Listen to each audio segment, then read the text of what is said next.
Right, my name is Bob Adams. I was born in Stony Stratford along the Calverton Road. When I was born, it was number 54, and then they renumbered and it became 68 after that. I grew up in the town, went to school in the town, and then after that went to the Radcliffe School. Lived the majority of my life in Milton Keynes, moved away a couple of times and then come back again. And for the last 40 odd years plus lived on the Wolverton Road. Year you were born? 1949. Okay, Bob, I want to start really by before Folk on the Green. Can you give us a kind of a picture of what the music scene was like in the early, the early 70s, just prior to that? Yeah, well, you've got to remember this is before Milton Keynes really got off the ground. I know it got the designated area and all that sort of stuff, but there wasn't an awful lot to do, to be perfectly honest. And most of us that were interested in music ended up going to folk clubs. We used to get in a car and drive round and try and find an interesting pub, maybe one with darts or skittles or something like that. And we used to go all the way to Northampton, and I remember going to a disco at Sywell Airport. You know, we used to go drive miles just for ordinary entertainment. And then, of course, we stumbled across folk clubs happening in pubs. And Matt Armour had moved into the area, a local teacher, and he was running sessions over at Little Hallwood. And then after that, he went on to run sessions at Whittlebury. We were interested in music. You know, we were just at that age where we were all strumming three guitar chords on a guitar. Some doing it very well, me doing it very badly. Which is why I ended up as a barn dance caller, because I was such a rubbish musician. But we were all interested in music, and acoustic music was our thing. Fairports had just started releasing some of their early stuff, and we were very interested in the sort of folk rock genre, the mixture, experimentation. So yeah, we used to spend a lot of time in folk clubs and enjoying the music, and that's in fact where I bumped into Rod Hall for the first time. He was, in those days, Milton Keynes had a teacher training college at Bletchley, then moved to Old Wolverton later on, but it was at Bletchley at the time. Rod Hall came down to do teacher training. After he finished his teacher training, decided he rather liked the area and wanted to stay, and got himself a job as a teacher in one of the local schools. Always a committed musician, a very fine musician, and set up a number of different bands. He used to have folk bands, folk rock bands, all sorts of bands. And so we first bumped into him over at Little Hallwood when he brought his band in. I forget which band it was, Piece of Leaf, I think it was, first one I saw him in. Playing at one of Matt's sessions over there, and struck up a friendship. We had a generic lineup called Philip the Toad, nothing to do with amphibians. Philip the Toad is a name that comes from an old medieval sport. A toad is like a Skittles cheese, and you fillip it up and over the beams in a tithe barn, basically. It's sort of an indoor badminton thing. So anyway, we had this lineup called Philip the Toad, and just about anybody who played music in and around Stony Stratford at some point was in Philip the Toad, as I was. However, I was so rubbish at being a musician, I ended up doing all the introducing and that kind of thing, while somebody else tuned my guitar, because I couldn't even do that properly. So we went over there as Philip the Toad, and bumped into Rod, struck up a friendship. And then Rod was obviously very keen to create opportunities for his various bands to perform. And he put together a thing that he called Brigadier Falstaff's Travelling Show, I think it was. Show, I think it was. And in those days, the Old English Gentleman at Nash was still a pub, and they had a big back garden. And he arranged with the landlord to do a sort of an outdoor concert, I suppose is what you'd call it. We had some hay bales and things out the back. And he invited a number of different bands and solo performers to go and do a show. And we went over there and had a lovely time. Sun shone, sang our hearts out, had a few beers. And it was deemed to be successful, so the landlord invited us back, and we did it a second time. And then Rod wanted to find other opportunities for the travelling show, and at one point he was even looking for jugglers and fire eaters and things to make it a bit more spectacular. That never actually happened, but the musical synergy between all those different performers were there. We actually ended up with our photograph in one of the local papers of the time. Now, at that time, Rod had married Tish, who was also a teacher. I think they met at Teacher Training College, and they'd bought what we call the Sunflower House on Horsefair Green. It was a very small house, and he painted a sunflower up on the one of the walls above the front door. He liked gardening, and the house only had a very small backyard and a very small front garden. And directly in front of his front garden was the war memorial. And so he volunteered to do some gardening over there. He used to go over there and sort of cut the grass and trim the edges and that kind of thing. And I never actually saw the moment, but I can imagine it, him sort of leaning on his broom or whatever it was, looking down the green, thinking, actually, it's a really nice place for a concert. So the germ of the idea to bring the travelling show to Horsefair Green was born. And the original idea was that we were going to do it on the day before the Bank Holiday Monday. I think it was the August Bank Holiday Monday, which in those days was at the beginning of August rather than the end. And the town fair used to happen regularly on the Bank Holiday Monday. So he thought, okay, we'll have our concert on the Sunday and then the town fair on the Monday. That'd be a nice thing to join it together. So spoke to all the people with the town fair. Yeah, no problem. So on the Sunday we go down to set up for our concert, and of course we find the green full of people putting up stalls. Clearly, nobody had really thought this one through. Oh no, you can't do your concert now. We're busy putting up for the town fair. So we said, okay, what do we do now? So the stage was a farmer's cart. So we dragged it down to what is now Mortimer Park, the recreation ground down the Calverton Road. And in those days, Freestone wasn't there. It was still the old pumping station. So we put the farm cart round the back of the pumping station, and don't know how we managed to do it, but we managed to get a power line out of the pumping station. And we set up the PA, which is very, very modest, just two little speaker columns and this little 6-channel desk. And we did our first concert down there, and it rained all evening. I mean, not heavy, but it was miserable, utterly miserable, dark, damp. And we dutifully all sung our songs and did our bit, and the only audience, of course, was the other performers waiting their turn. But we thought, there's something about this. This has got legs. We will do it on Horsefair Green, and we will avoid the town fair. So, having managed to survive that one and get our campaign medals for sticking right through to the bitter end, we then planned the first Folk on the Green the following Whitsun Bank Holiday, and held it on Horsefair Green. Very similar format. Farmer's cart with 2 little hay bits at the end, very small PA system, orange system I think it was, owned by Rod. We got some power out of Chris and Peggy's bedroom because they lived on Horsefair Green, and we ran a power line out across the road. It was so easy in those days. You just said, can we use Horsefair Green? Yes, you can. That was it. No insurance, no risk assessment, no permission, no nothing, no licensing, no road closures. We just went ahead and did it. And again, most of the audience was the other performers waiting their turn. But the sun shone, we had a lovely time. And at the end of it, it's great, love this. This is something quite magic.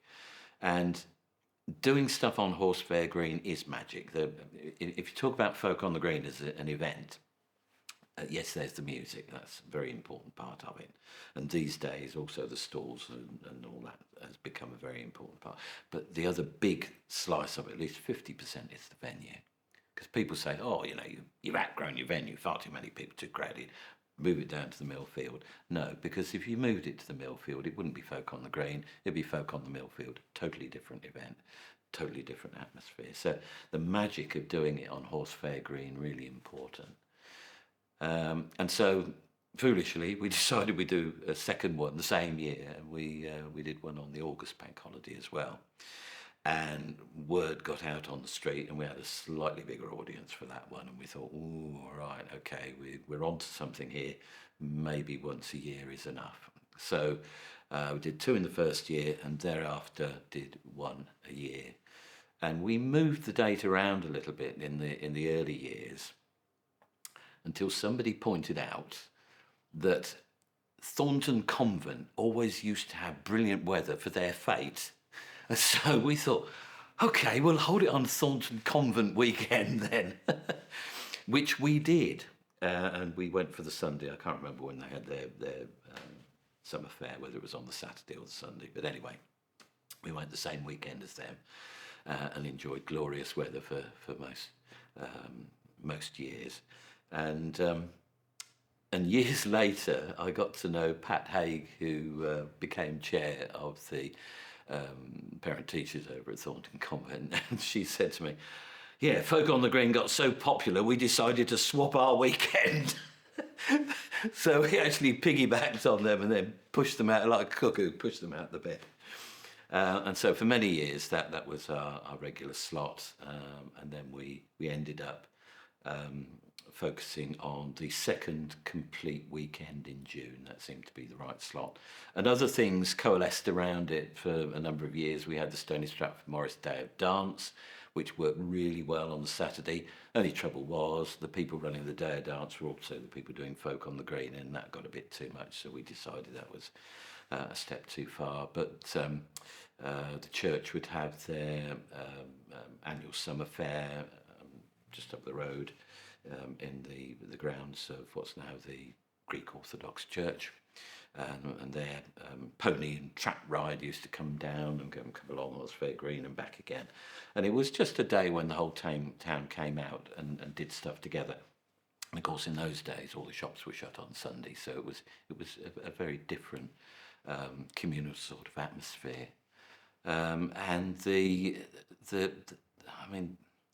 the success of it, it just drew people in on a regular basis, and we realised that we got something quite special there.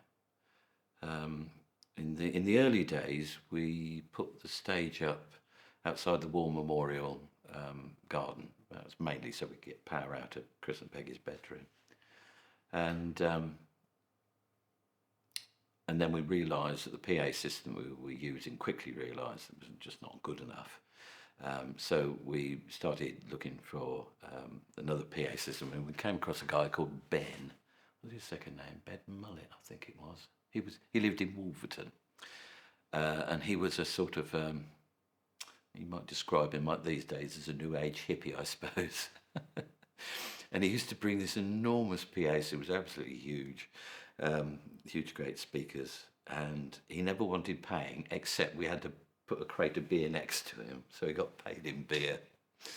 And he was a good sound engineer, but the trouble was, we had the stage, then we had this big gap, and then we had all the speakers, and then we had another big gap because the PA was so loud that nobody wanted to sit near the PA system. So the audience started halfway down Horsefair Green. It was sort of, hello.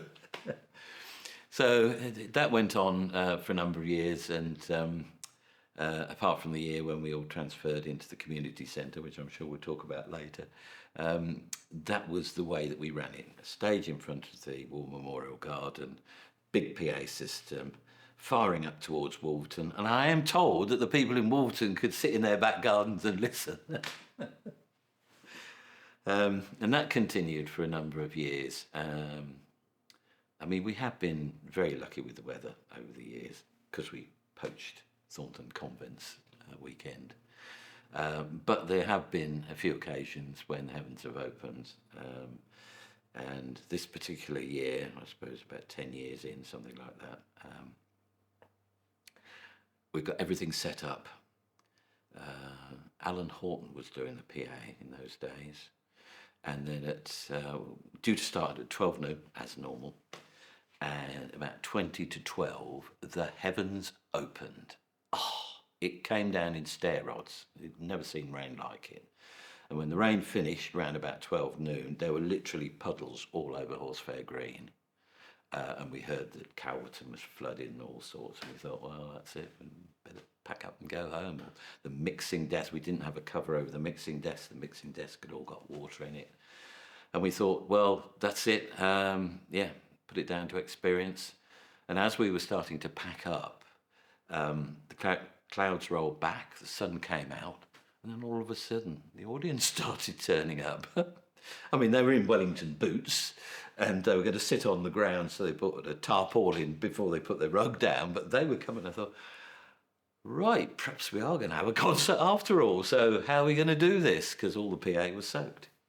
Well, in those days, when Alan Horton had taken over the PA, rather than having these great big PAs, speakers halfway down the green, we built some little scaffolding platforms near the stage on either side.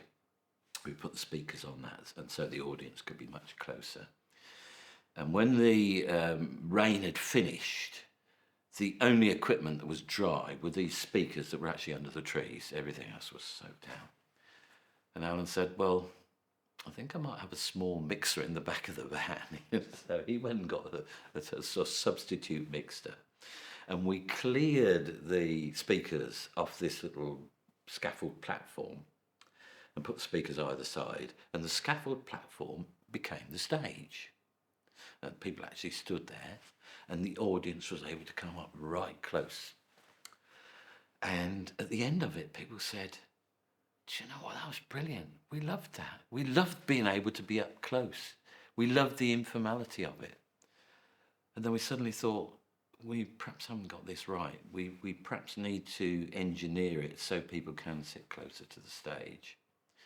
Now, if you look down Horsefair Green, you've got lime trees on both sides. When I was a kid, and I used to go to school, and I going across Horsefair Green, I can remember there was a little garden on Horsefair Green that belonged to the big house where the Benjamins now live, the great big house, almost next door to the community church. And it wasn't a formal garden as such, it was more like a little bit of woodland. There were some bushes and shrubs, a very low brick wall all the way round with some metal railings. Lots of ivy over the floor, and in the spring bluebells would come up, and nobody ever went in there, but it was nice to look at. Eventually that garden disappeared, and that piece of land was incorporated into Horsefair Green. But of course there wasn't a lime tree just there. There was a little gap. There was a little prunus tree, but there was a big gap there. So we thought, well, perhaps we can put the stage in that little gap and just turn the whole thing round. And then people can be much closer. And then some people want to sit really close. Some people want to sit fairly near. Some people just want to be there and are happy at the far ends.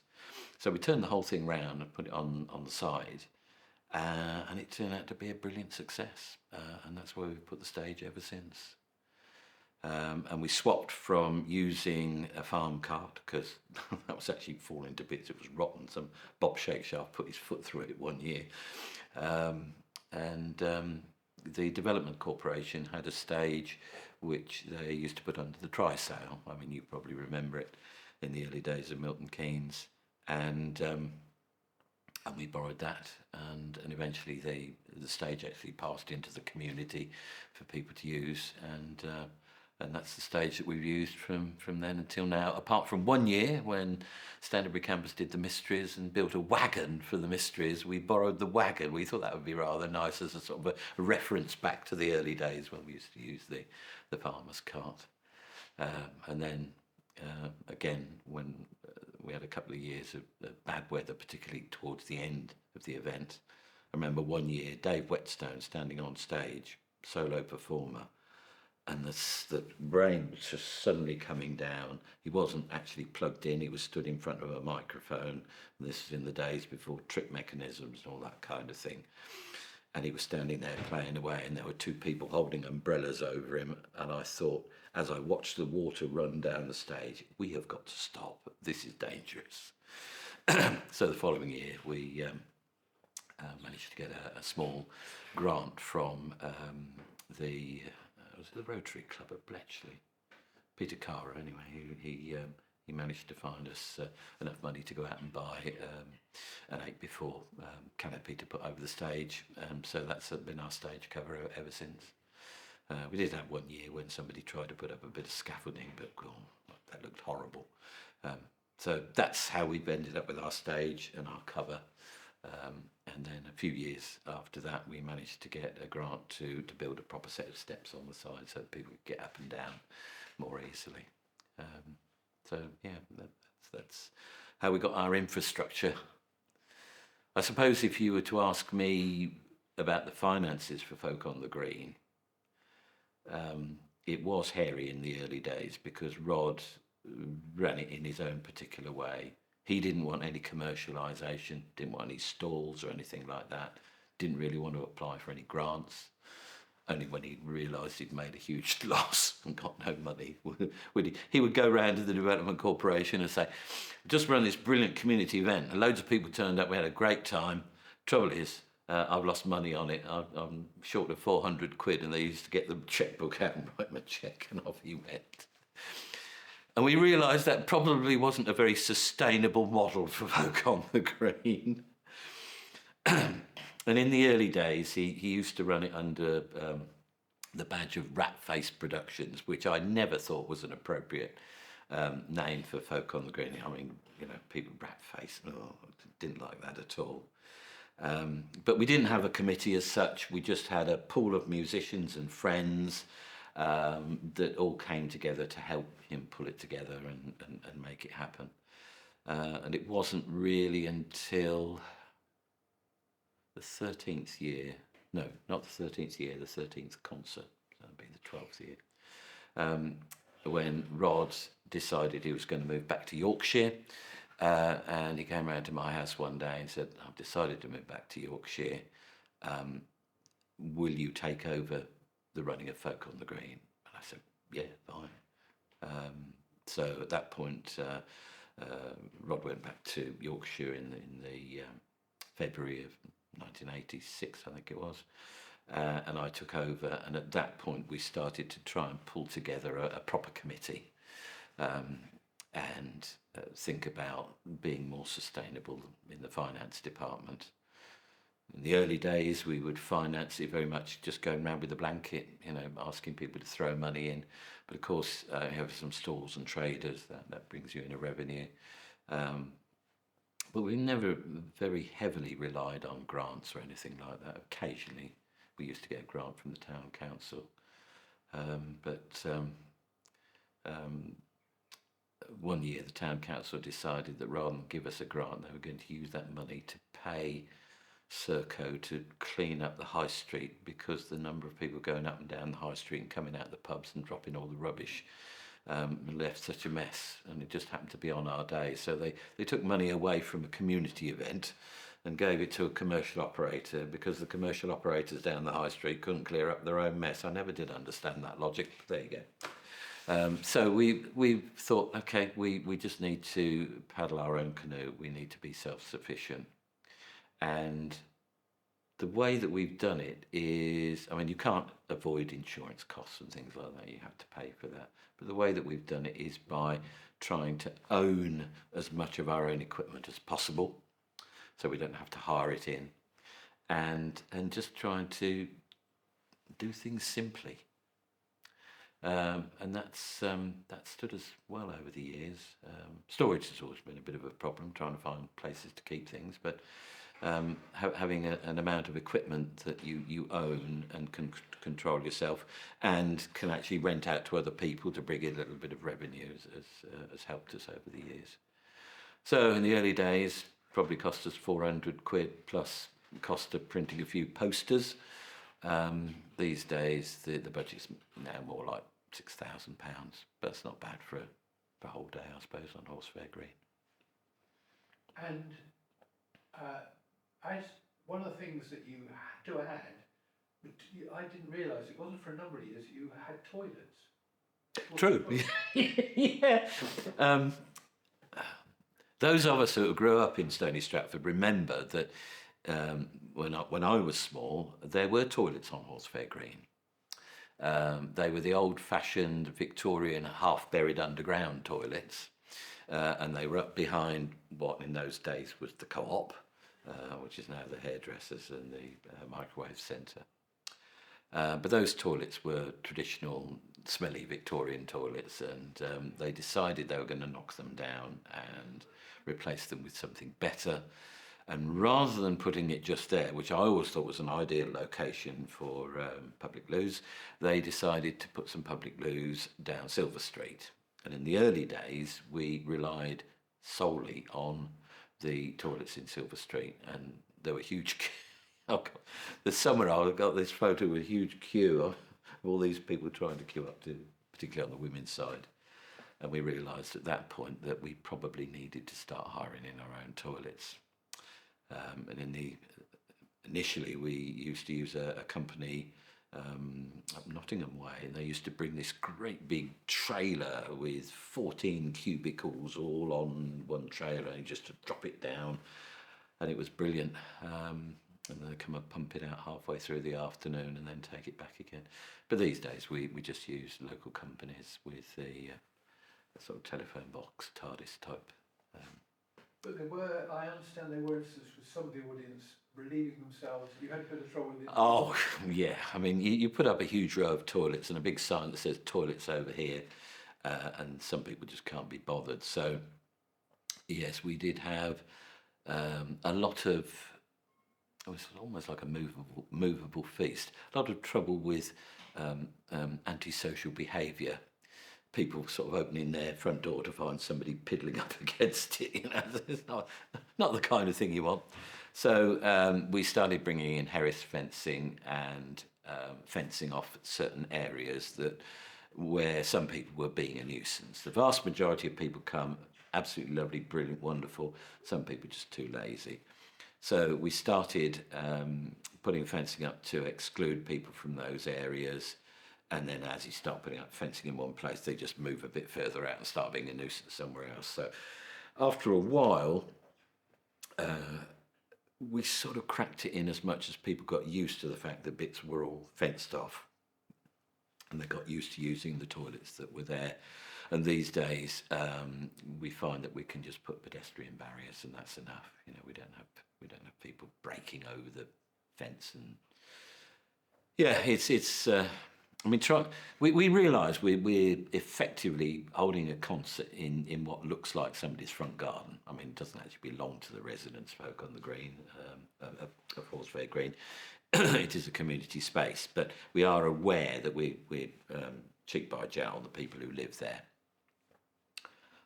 It's always been a little bit Marmite. You've had the people who absolutely love folk on the green, have an open house, have a barbecue in the back garden, have all their friends round, sit out on the path in front of their house or in their front gardens and enjoy it.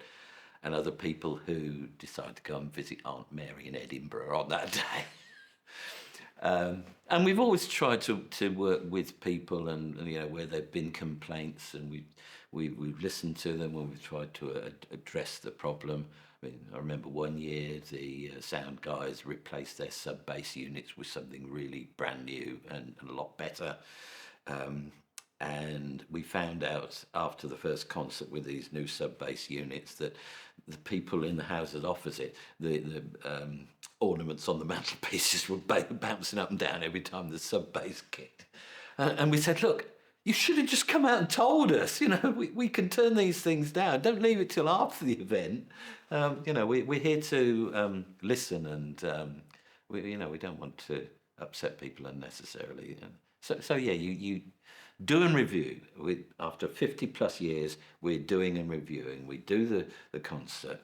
We look at what works well and try and remember to hang on to that bit, because it's very easy to focus on the bits that didn't go so well, and you take your eye off the ball, and the bits that did go well, that all starts falling apart. So focus on the bits that went well, remind yourself what those are and how important they are, and then look at the bits that didn't go so well and other ideas that come along that might seem appropriate. You know, how are we going to do this? How are we going to do that? At one point, we had a lot of people going into the War Memorial Garden and sort of holding an alternative event up there.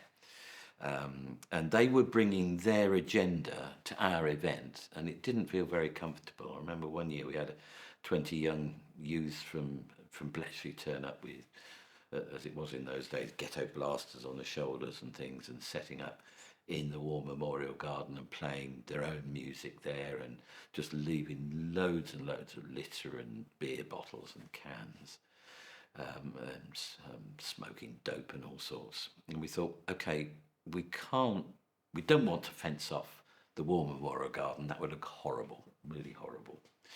Okay, how are we going to deal with this?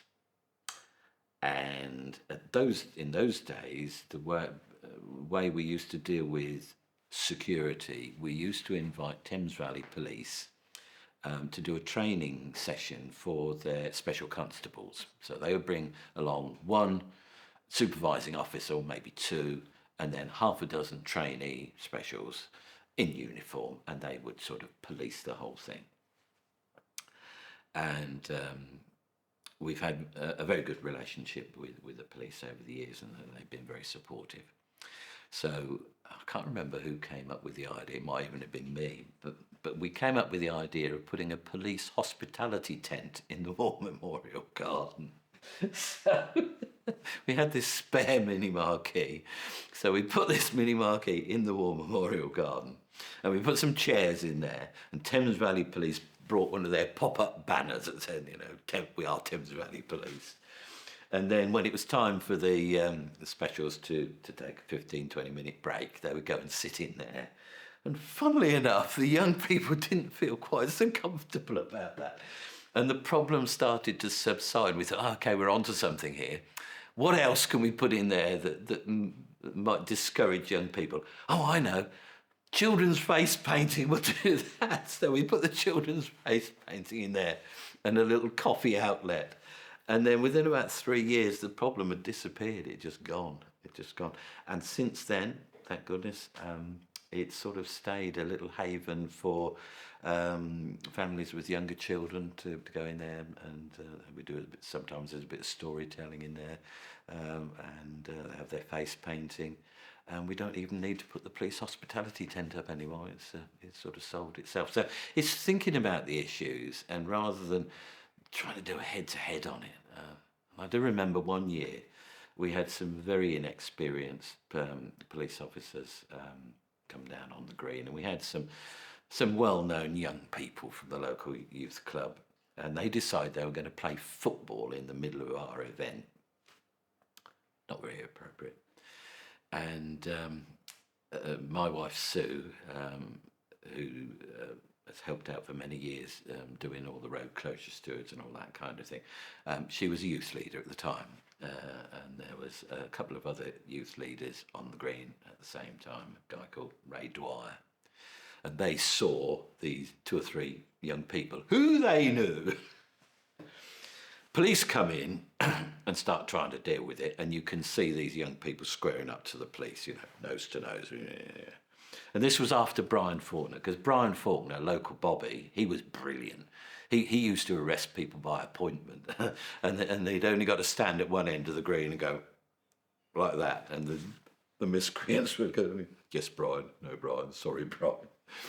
But when he retired and these other police came in, they didn't know the young people didn't know them. So we're squaring up for this confrontation right in the middle of the concert. So Sue from one end and Ray from the other end come in on a pincer movement like this. And we said to the police, I think you just need to step back.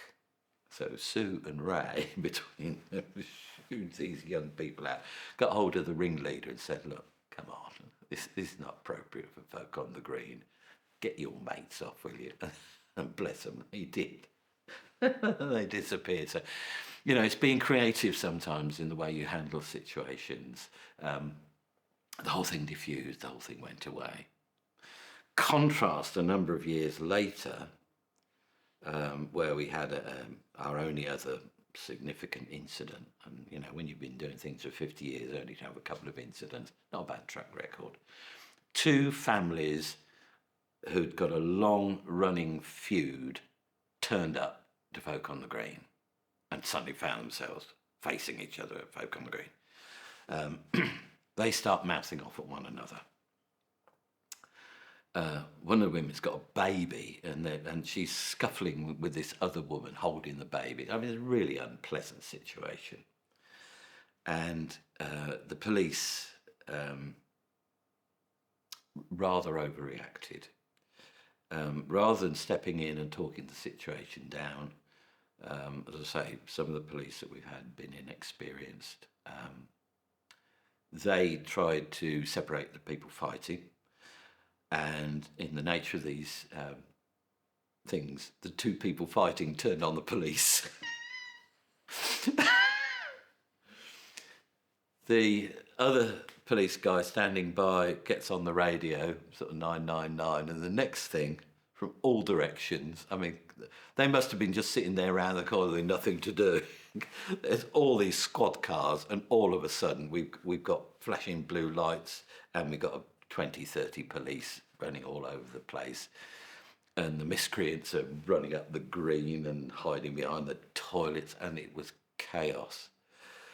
And unfortunately, the supervising police officer that came down to deal with the event really didn't know what she was doing. She wouldn't even talk to me, the main event organiser. I'm too busy dealing with this incident. Yes, but it's our event. You need to talk to us. No, I won't talk to you. So anyway, she just makes the matter worse, a lot worse. And I had a meeting with the police afterwards and told them they really screwed the whole thing up. So she decides that she is going to stop the music and send everybody home and arrest all these people. And she's going to arrest this person who's now claiming that he's having a heart attack. And she's going to arrest him right in the middle of Horsefair Green Road, where most people come in and out. So she hasn't even got him tucked round the corner, you know, when we normally put the ambulances and doing it quietly. This is right in every... I mean, and I said to them afterwards, look, you do not stop the concert when there's something like that. You need the music to carry on, to keep other people engaged, because otherwise the only entertainment in town is the fight. So after that, we started relying very heavily on our own SIA security.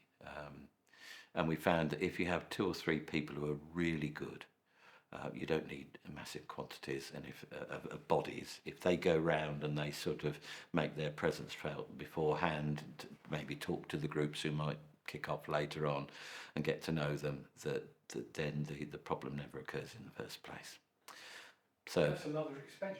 It's another expense, but we are an open access event. We do not want to put up barriers and say, oh, you can't come in unless you've got a ticket and all that kind of thing. We wanted, I mean, the magic of Folk on the Green is that you can just wander in and wander out. And people live there and they're going in and out their houses, and people going past, going down the town and coming back again. It has that lovely organic sort of country fete feel to it. And I remember when licensing first came in, I had a call from Milton Keynes Council and said, oh, hello, Bob, licensing Milton Keynes Council. Yes, hello. We've just opened the Folk on the Green file, and we find we don't really have very much. We know you've been running for 20 odd years now, but we don't actually have very much on file. Just a few letters to say, can we use the green? Yes, you can. Just for our records, could you fill in a questionnaire so we know, we've got a form. Okay. Yeah, no problem. So they actually sent me a questionnaire that was designed for somebody that wanted to hire the National Bowl in Milton Keynes.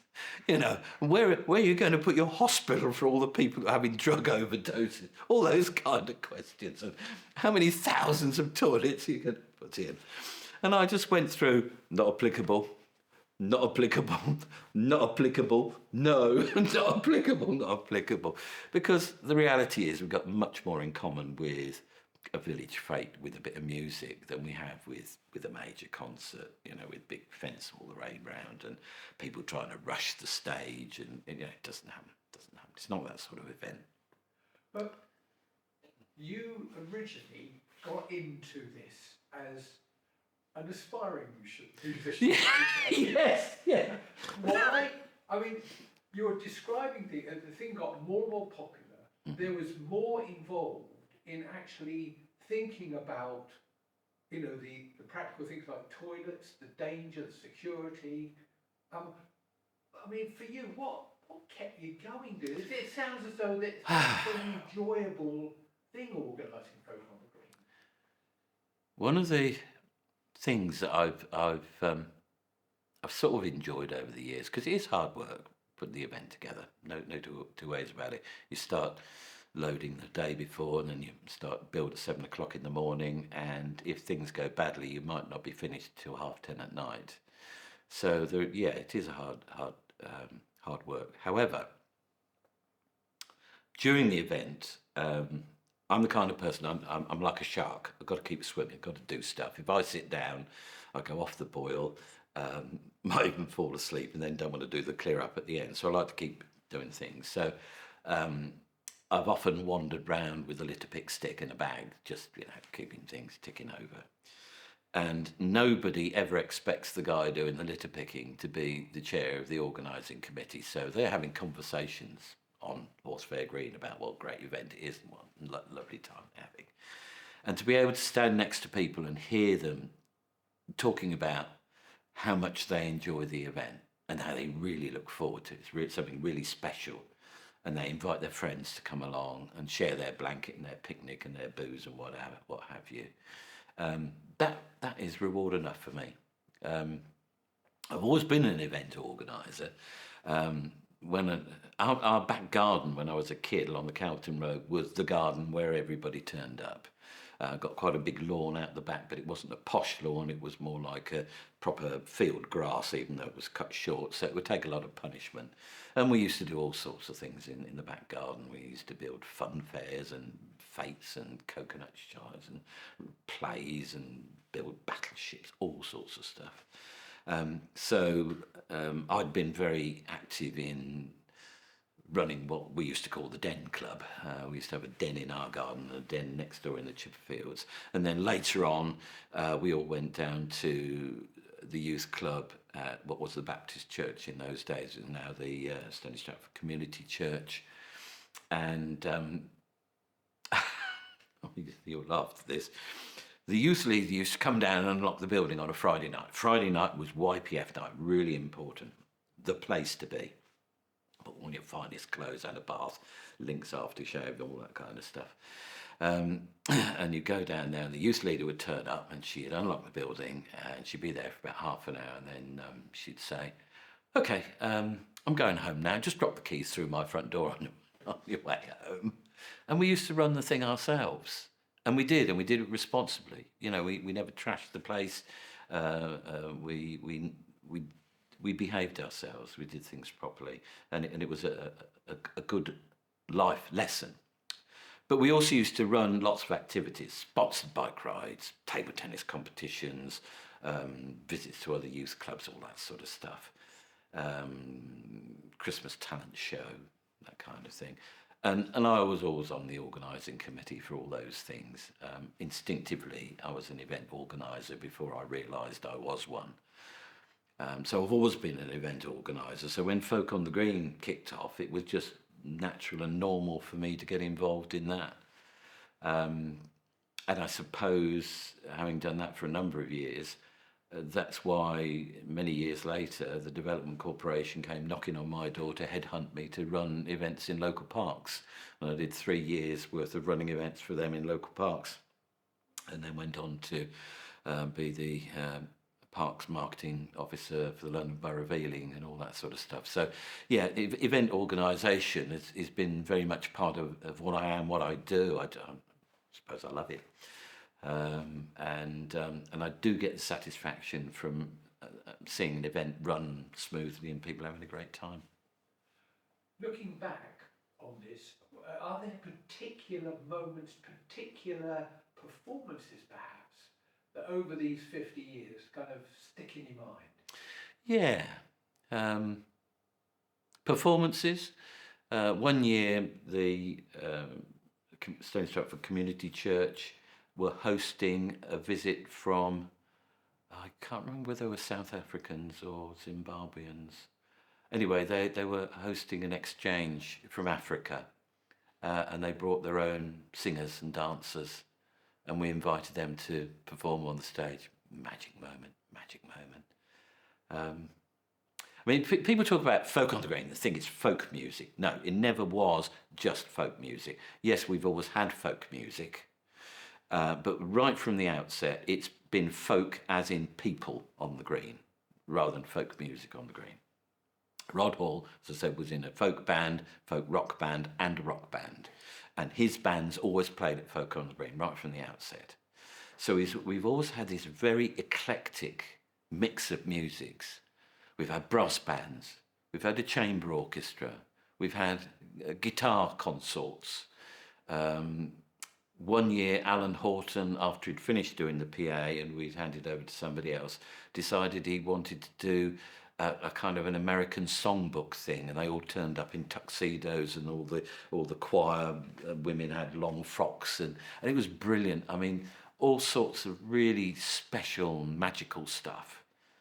And then I suppose for me, as bearing in mind I was such a rubbish musician, so I stopped trying to be a musician and became a barn dance caller instead.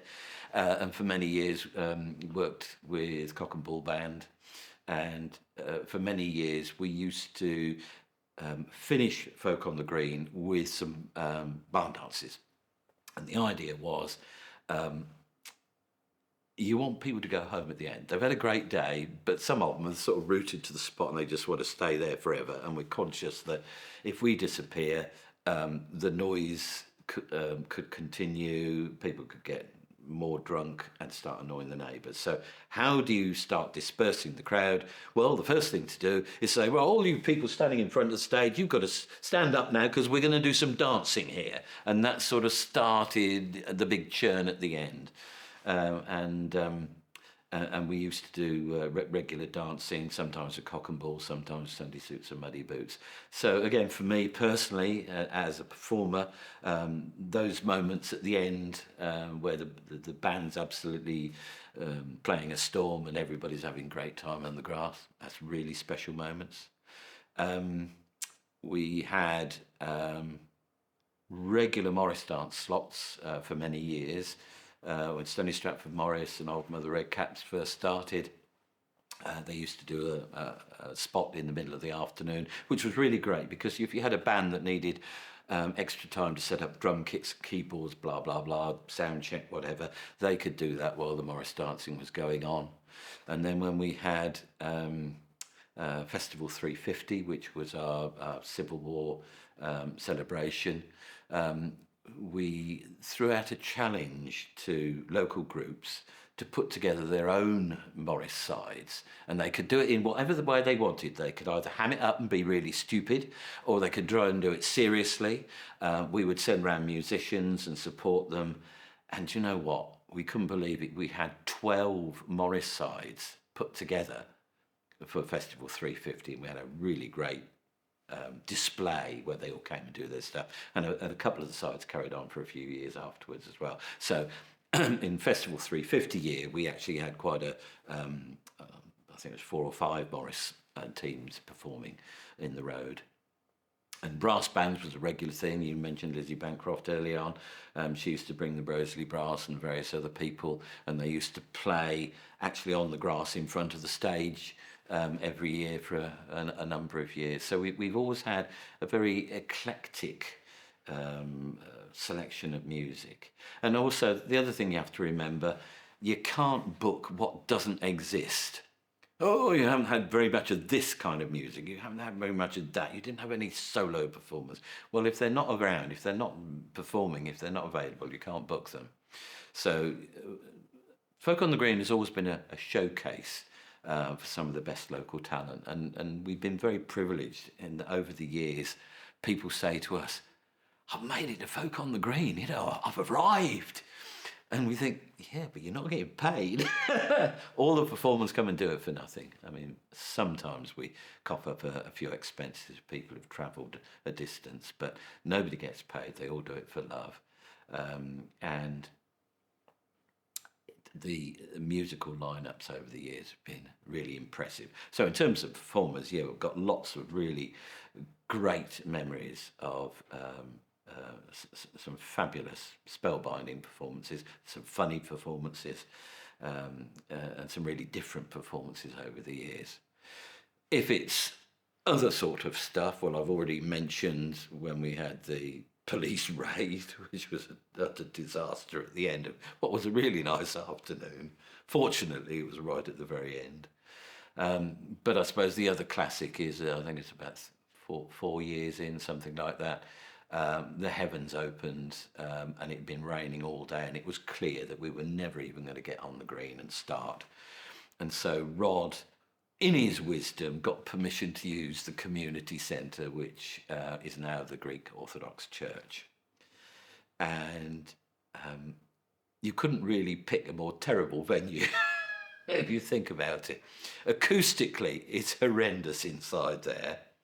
And then there's no backstage access. For some reason, instead of putting a path down the side, there's a door from what was the community centre straight out into the vicar's garden, which was a fire escape. And so performers can't get in and out, and the stage is at the far end, and they're trying to pick their way. And if you remember that Folk on the Green is licensed for 5,000 people, and the community centre was only licensed for 150. You can imagine the place was absolutely rammed. It looked like an Indian railway train with all the people hanging off and the people climbing over, and the whole thing really just got out of hand. The Ben, our sound engineer of the time, had a very loose tongue. He got into an argument with the vicar's wife and said some very rude things to her. And afterwards she said, "And do you know what? It wasn't even as though I fancied him." And the vicar, he started blowing hot and cold about the thing.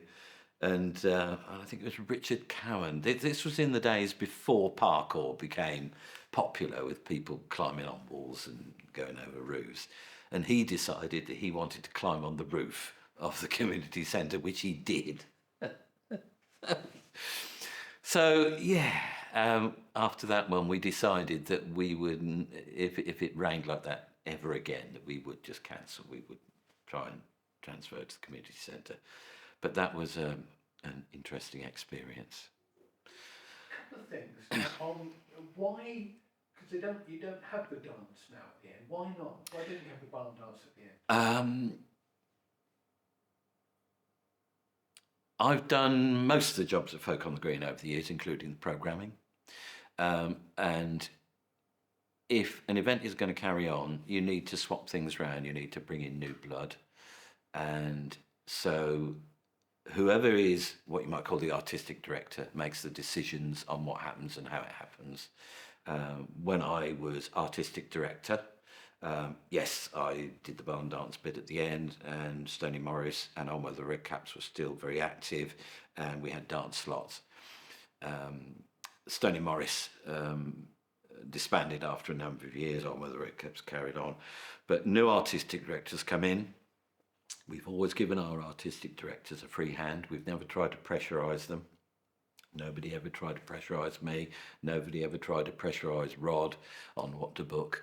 And so it's been their kind of vision on what they want to see. So, yeah, you do see slightly different folk on the greens as the artistic director changes, and also as I say, you can't book what's not available. If local Morris side doesn't exist anymore, they can't come and do it.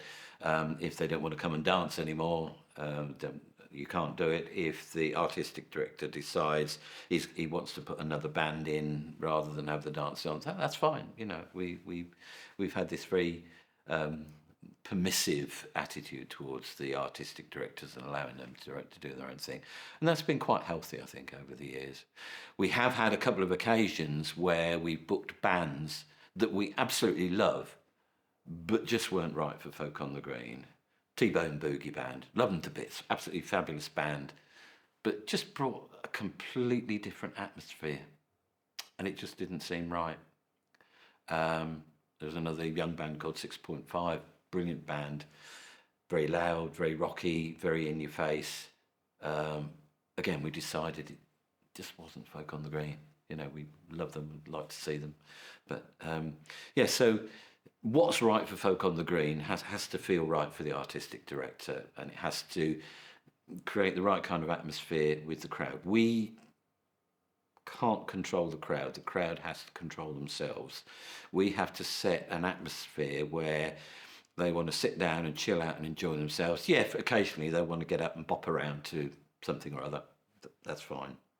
Doesn't matter whether it's barn dance at the end, doesn't matter whether it's a bit of a rocky band in the middle, something like that, that's fine. But the atmosphere has to be right. We don't want to create an atmosphere that feels aggressive, feels angry, we'd never have a punk band, for example, because it just isn't Folk on the Green. Not that we don't like punk, it's just not right for the event. So yeah, things evolve, things change. Who knows, the next artistic director might bring it all back. The other thing, Silk tells a story about how in one of the early ones you had like outside, you had a guest come, and he talked about Nick Jones coming. Yes, we did. Saying, you don't need people like me, you've got all the talent here. Yeah. Yes, we did. Rod was a great Nick Jones fan, and it was, as he was artistic director at the time, it was his choice. He said, I've invited Nick Jones to come. I went, oh, great. Penguin Eggs was, one of the albums. We all got a copy of Penguin Eggs. And,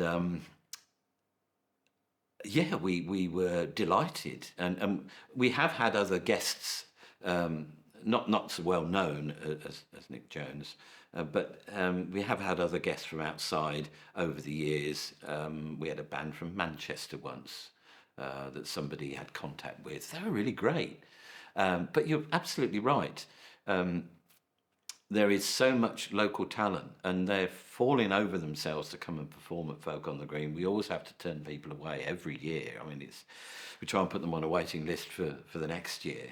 Yeah, there is such a wealth of talent, and we've been able to keep it going without feeling the need to bring in somebody from outside. Occasionally, we used to have, what's the name of the blues artist? Was it Kent Deshane? We used to book him down at the Fox and Hounds when Ken Daniels was the landlord down there, and he would come to Folk on the Green and do a little sort of taster. And if you've enjoyed this, I'm going to be down at the Fox and Hounds tonight or tomorrow night or whenever it is. So, yeah, we have had people in from the outside, but by and large, it's been local talent, and it's been of a very high standard. Although we've always tried to encourage young people.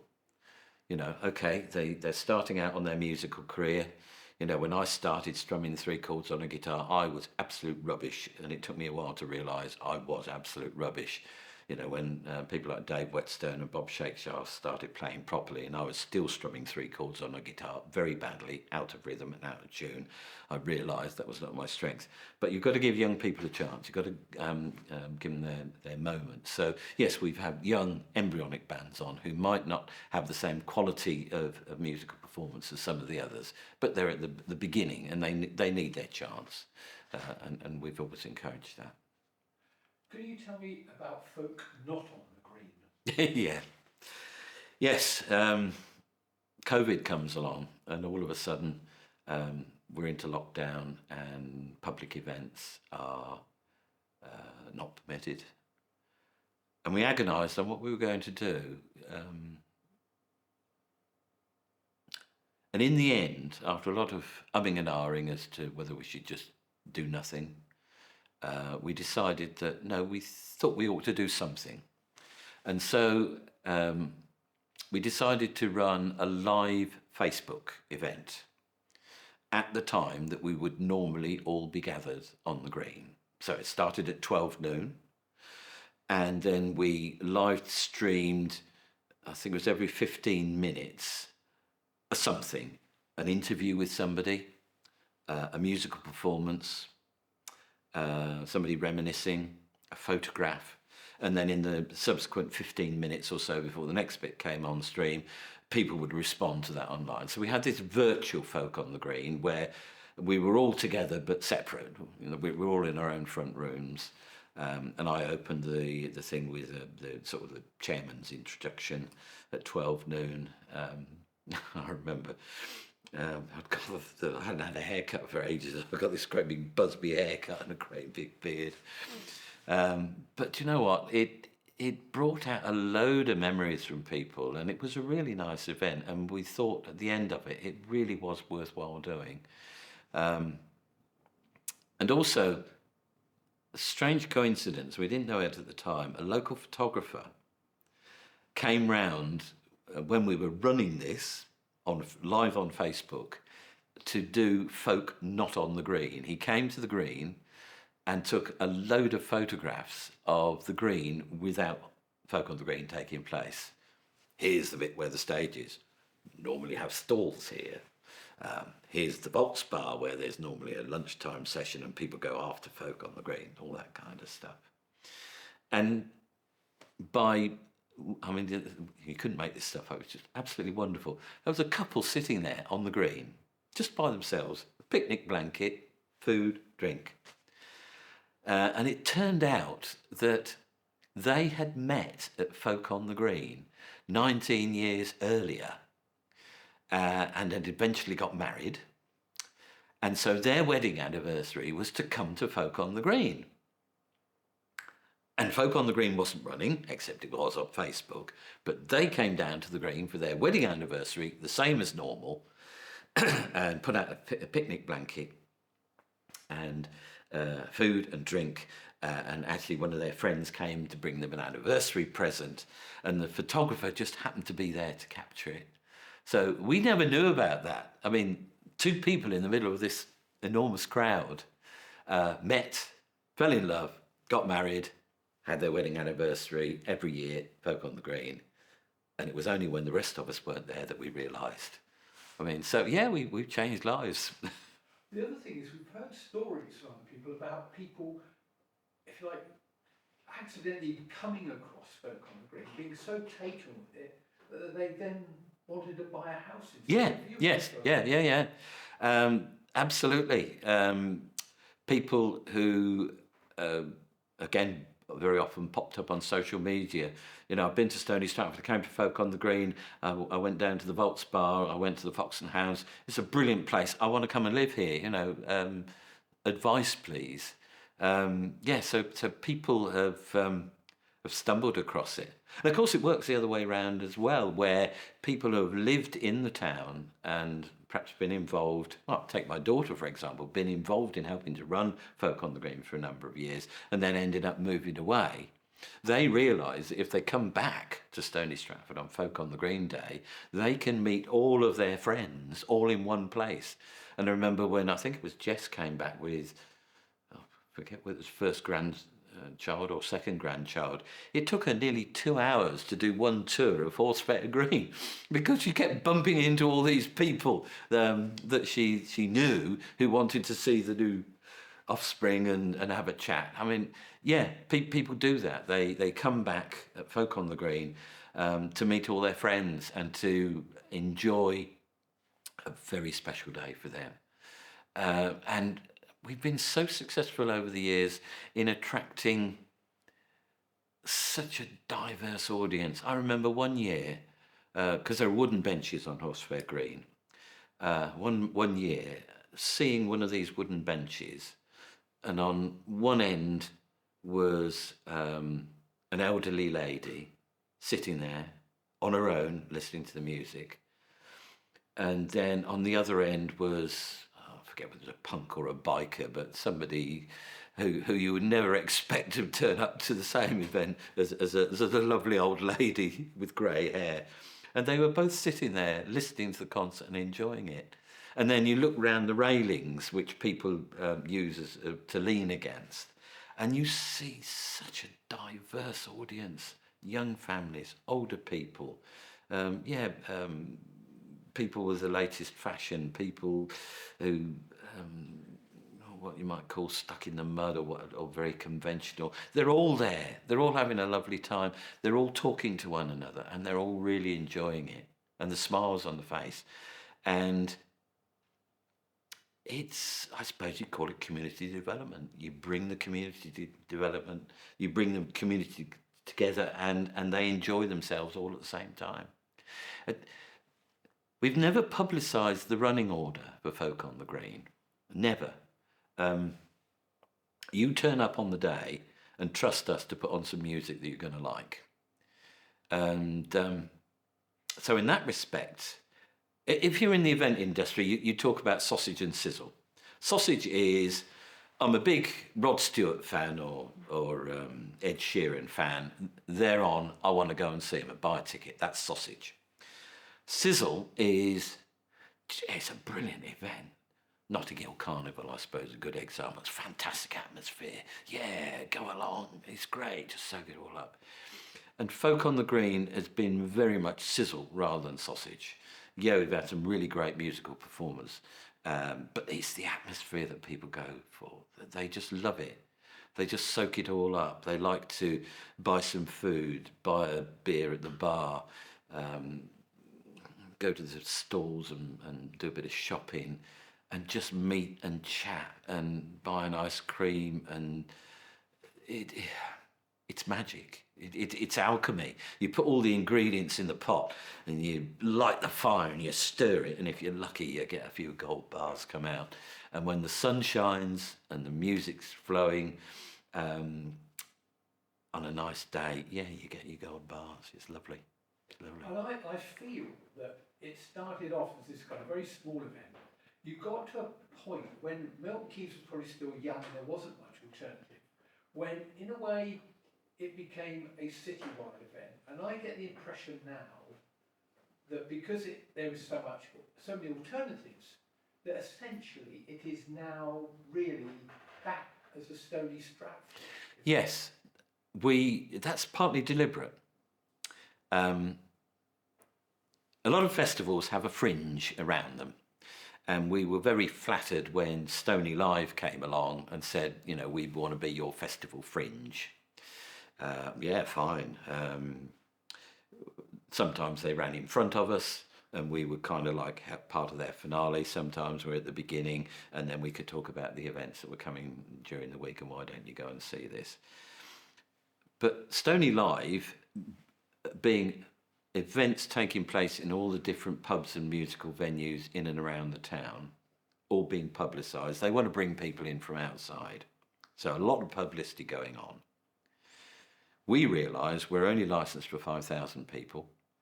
We don't want to outgrow our beautiful venue. It is a local event. It started as a local event, and that's our priority. So we decided that we would stop advertising Folk on the Green outside of Stony Stratford. And there was this big thing, oh, you must talk about Folk on the Green, it's a big secret. No, it's a very practical thing. It's brought sharply into focus when they started developing the area, was it 11, 12 and 13, up the A5, what's become White House and Fairfields up to Crown Hill. We realised that they were intending to build more houses than the whole of Newport Pagnell just on our doorstep. And if everybody started looking to Stony Stratford, and even if a small proportion of the people moving in suddenly wanted to come to Folk on the Green, we might suddenly have a problem. So we started backpedaling on our advertising outside the town. So we always put up a few posters around the town, and then of course social media starts kicking off, and that's much more difficult to control. And we had to ask people, please don't share. By all means, bring your special friends along with you and talk to them individually, but don't just post it. I mean, we used to get people coming and say, "I'm down on Horsefair Green, it's brilliant, why don't you come?" And then put it straight up on Facebook, all that kind of thing. It's like, "Oh." But we we managed to ride that storm. I think these areas are now well populated, and we haven't been overrun with loads and loads of extra people coming along. We still only advertise within the town. We do have our Facebook page and a website. We do publicise the date, but we do ask people to please respect the fact that it's an open access event, and we don't want to outgrow the venue, and not to invite 300 people to come along and join them. Much as we might like them to promote the event, we have to hang on to it. We can't kill it with kindness by having too many people turn up. So it's a very careful balancing act. So we had to say to Stony Live, by all means, do all your publicity, but please don't mention Folk on the Green in your brochure, because we don't want loads of people all over Milton Keynes thinking, "Oh, what's this Folk on the Green? Let's go and have a look at that." We get enough customers, we get enough people turn up without, and that's just the way we like it. Good. What would your advice be then to say your Fairfields and your White House about organising their own event? What if someone said, "I came along, saw your Folk Green, really good, I'd like to do something like this"? What would you say? Well, funnily enough, you should say that. All the experience that I've gained in Folk on the Green when I took early retirement from the council and became, not by choice, but almost by design, a full-time event organiser. I've used all that knowledge and skills for the benefit of other people. And this year at White House, I actually went up and ran a PA for them at their summer event, and we're in dialogue about hopefully wanting to do something a bit better, a bit more ambitious next year. So, I'm very happy to work with other local councils or community groups. We've done some stuff over at Brooklands Farm. We go and help other people if they want to. If they come knocking on the door, we'll talk to them. You talked about, you used the words community development for I mean, describe to me why you call it community development, because I think this is kind of crucial about why other areas would look on with it, seeing the film and say, when the story is told, they can see perhaps a relevance for this kind of thing in helping them build. Yeah. We're lucky in Stony Stratford. I was born in Stony Stratford. I grew up in Stony Stratford and have lived most of my life in Stony Stratford. It wasn't until I moved away that I realised how special Stony Stratford was. It's got a lot of things going for it. And in the early days, before a lot of housing became available in Milton Keynes and the Open University opened, we had a lot of people moving into the town because that was a great place to live. So we've always had this yeast, if you like, just ready to bubble. We also, at the other end of the year, do our Christmas lights switch on and have our big lantern procession. And we started the lantern procession because we wanted people to come back into York House Centre, which had at the time had been run almost exclusively by the council. And we wanted the community to come back in the building. And so we thought we'd do some lantern making for the Christmas lights. And in doing that lantern making, I quickly came to realise that the important bit was not the procession at the end, glorious, wonderful and fantastic as it is. It's the people coming together. There's a table, you're at one end, somebody you've never met before turns up at the other end, or you might have seen them in local supermarket but never spoken to them. And you start making lanterns and you start talking and helping each other on, oh, what are you doing? Oh, how are you doing it? And people come over and help you and start talking to you, and then you go and get a coffee and a cake from the snack bar. 3 years later, you're going on holiday together. The community development that goes on in that kind of environment where people are brought together ostensibly to make lanterns but end up being lifelong friends. And the same kind of thing applies with Folk on the Green. We come together for the music, we come together for the event, we come together for, well, the Irish would call it the crack, the atmosphere. But in doing that, we get to know people that have only just moved in. They want to get involved in the community. They come and help us out. We get to know our neighbours. There's all sorts of different ways that we interact with all sorts of other people, be it on an official level, asking for permission, raising funds, talking to the police, or on a community level, looking for stage managers and performers and people to staff the information point, all that sort of thing. Yeah, and people to run the road closures. So we're phoning people up and asking them, could they come along? We've got one guy who comes and does a regular slot on our road closure. He used to come and rehearse with his band at York House Centre when I was chair back in 1900, God knows how many years ago. Got to know him, and my wife Sue, who does the rota for the road closure, said, I'm short of a few people. Got any suggestions? I said, why not ask Giles? He's a nice guy, he might come and do something. So she phoned up Giles, and yeah, I don't mind. He's been coming and doing a slot at Folk on the Green road closure every year since then, and it's the only time I ever see him. He doesn't actually live in the town.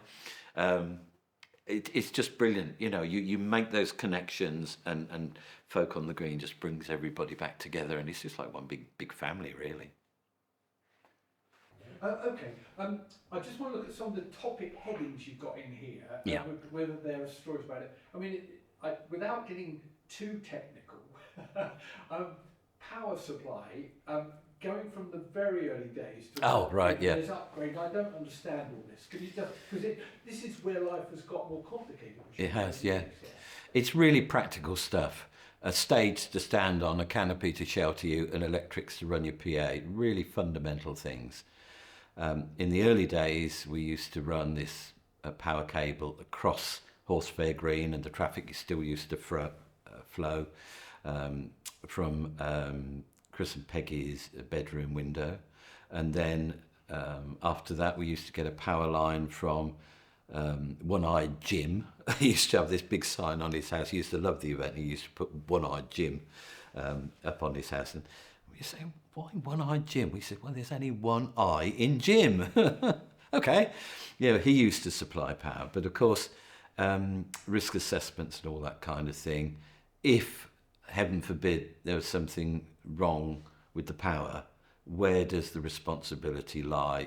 It would be awful if somebody who's doing you a favour by lending you, giving you a bit of their power, ended up in court because, I don't know, their trip mechanisms didn't function properly. So we realised that we probably needed to have proper power supply. So we spoke to the old Milton Keynes Borough Council, and the first power supply that we had was on a wooden telegraph pole at the War Memorial Garden. There's a little sort of wooden box, it almost looked like a bird box, high up on this, and inside was a single socket, and we used to use that. And then one year they came round and renewed all the street lights and everything, and the telegraph pole with the box had just disappeared. And we got these metal street lights and think, oh, right, okay. So got back onto the council and spoke to Albert Webb, who was in charge in those days, and said, oh, what's happened to our power supply box?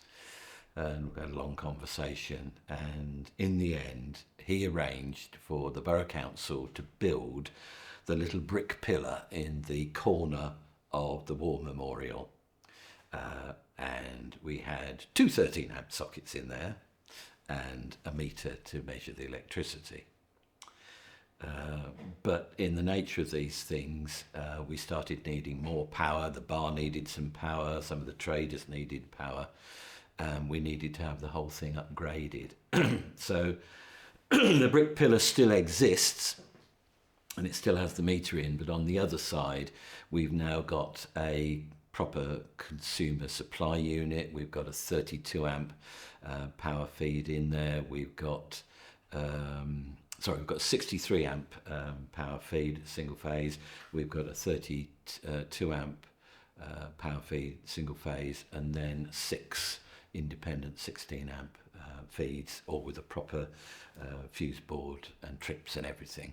And on the main 63 amp that we feed all the way down to the stage, that's on what we call a slow blow, the RCD in there trips just a fraction slower than all the others. So if there is a problem, hopefully the trips on the stage, behind the stage, under the stage will go first and not the one up in the power supply, because otherwise you've got a 50-yard dash up and down to put the power back on and it's tripped again. And so yeah, we've got the power set up in a way that really suits our needs. We've got a big heavy snake of a 63 amp cable that runs from the power supply in the War Memorial all the way down to the place where we have the stage, and then we slave 32 amps of that on down to the bar for their chillers and all the other people that need, and then we've got all these other sockets for the traders that might need a bit of something.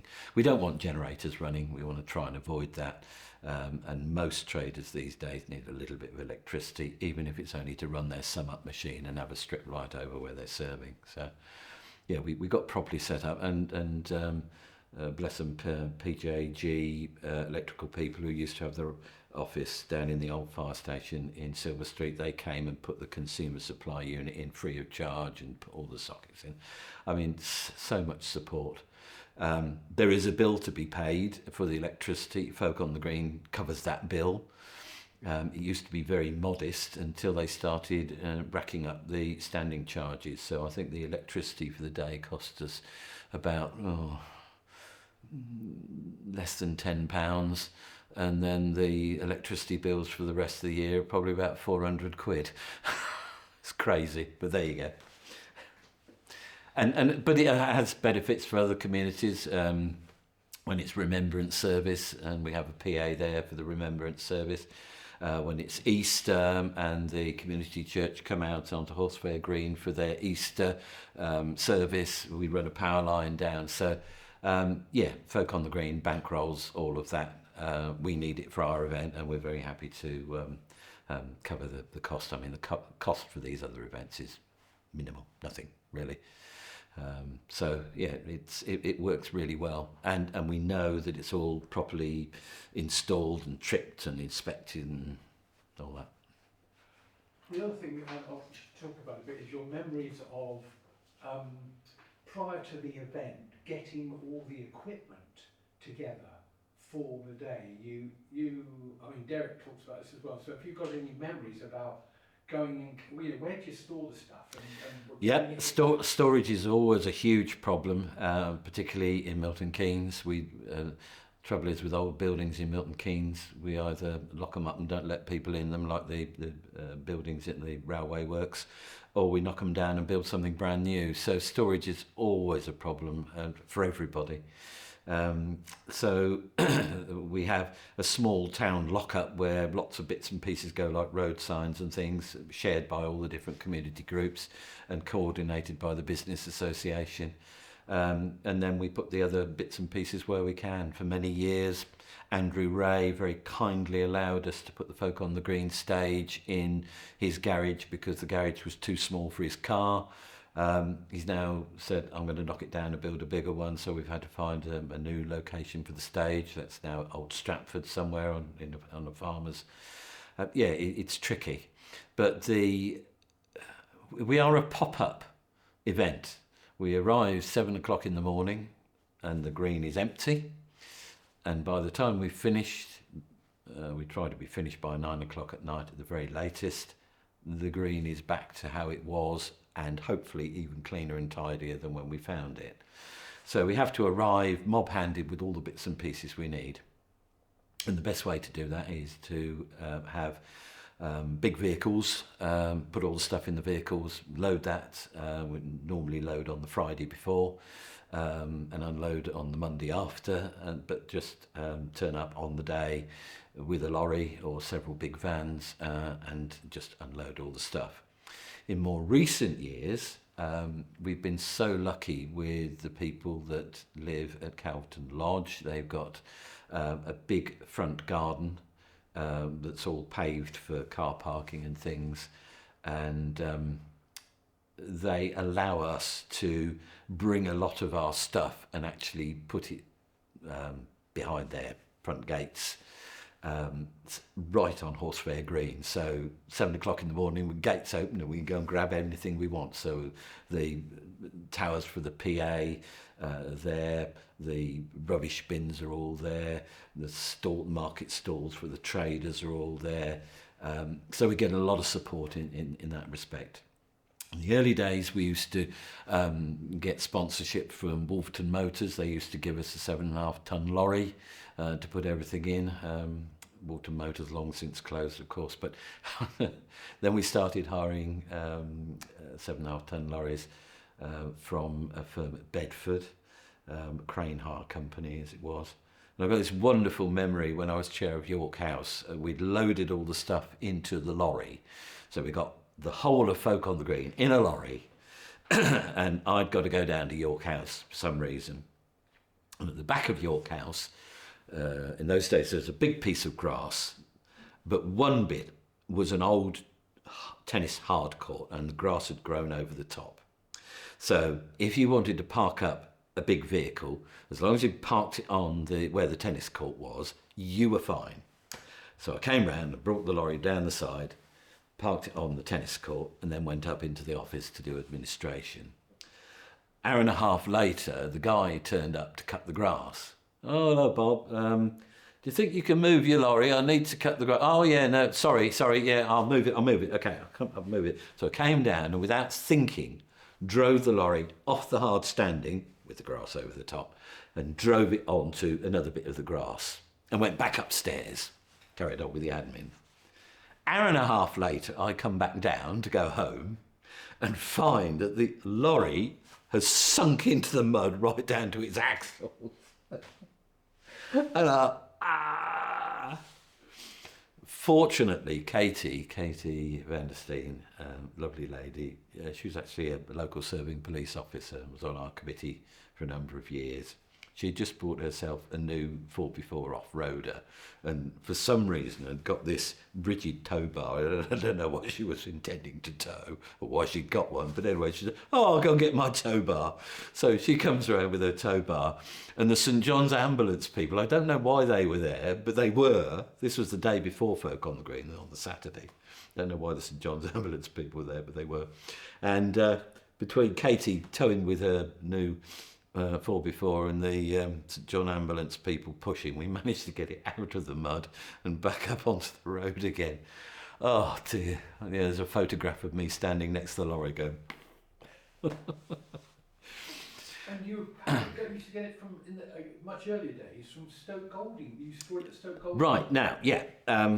The Development Corporation, when they got rid of the tri-sale, also wanted to get rid of all the tables they had, which they gave to MKCVO, and they wanted to get rid of the staging, and they gave the staging initially to the CVO, but the CVO didn't really want to manage it. And in those days, I was working for the Play Association, and then afterwards had a good relationship with the Play Association.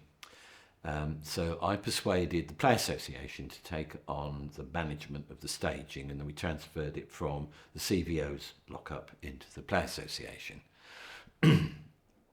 But it was always on the basis of that it was on permanent loan from the Development Corporation. They didn't actually sort of sell it to us or anything, or allow us to buy it for a peppercorn. It was always the Development Corporation stage, but we had it on indefinite long-term loan. When I was no longer involved in the Play Association and somebody new came in post, They said, oh, this staging hardly ever goes out, only goes out twice a year, once to Stoke Goldington, once to Folk on the Green. We need the space, we'll get rid of it. So Stoke Goldington happened to be the next customer because they used to put it in their village hall for their I think Christmas pantomime type thing. We want to get rid of staging. Do you want it? Oh, yeah, okay. How much do you want for it? Oh, 300 quid. So they sold a stage that they didn't own to Stoke Goldington, and it ended up in a container, shipping container, right next to the village hall. So the next time I'm up at the Play Association, well, where's the staging gone? Oh, we've sold it. I said, well, you can't. It's not yours to sell. Well, we sold it anyway. I said, well, where has it gone? Oh, we sold it to Stoke Goldington. Oh, right, okay. Well, as it happened, I knew Barry Perkins and Dave Jones from Stoke Goldington. They used to run the steam rally over there, and I got contacts with them through Arts Resource Centre and the Play Association for all of that. So I phoned them up and they said, yeah, you can borrow it. So we used to have to go over to Stoke Goldington to pick it all up and take it back again afterwards. And then after a while, Stoke Goldington said, oh, we've got fed up of it. We don't want it. Do you want it? So we said, yeah. I said, yeah, of course we do. Thinking, where the hell are we going to put it? So we paid them the 300 quid that they'd paid from the Play Association. So everybody was happy, and we made a commitment to make it available to other community groups if they wanted it, because that's what the Development Corporation had intended in the first place. So it has gone out now and again. Been to Shenley Brook End a few times, a couple of other places. I went over to Castlethorpe a couple of times. Yeah. Just sorry, something else here was just underlined. Oh yeah, the information. How did that all come up? Well,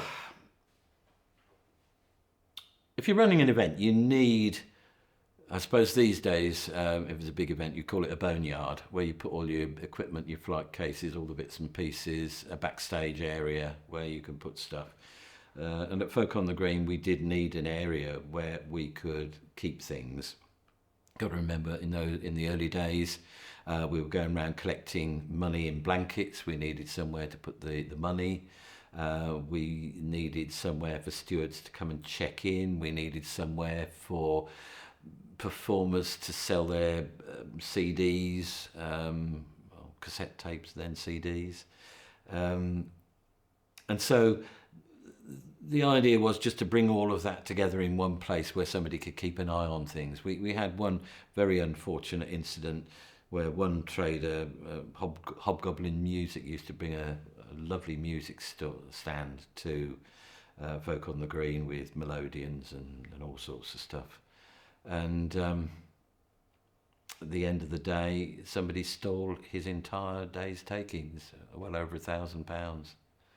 And we suddenly realised, it's a brilliant event, but there are some rogues out there. So we put the information point together as a base to operate from. Keep stuff dry, place for people to sit down, place to put the boxes with all the bits and pieces that we put in.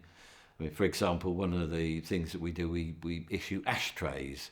One of the most boring things at the end of the day is to go around. We have this thing about leaving Folk on the Green cleaner and tidier than we found it. And the worst thing is people grinding cigarette butts out into the grass, because they don't just put it down on the grass, they actually grind it into the grass, and trying to get all of that out and away at the end of the day is awful. So we hit on the idea of using great big catering baked bean and pea tins, and turning them into ashtrays, put a bit of sand in the bottom, and we just dish these out, and then we'd put a couple of sacks, a recycling sack and a rubbish sack, in and hand it out. And then at the end of the event, you just go around and scoop all the ashtrays up.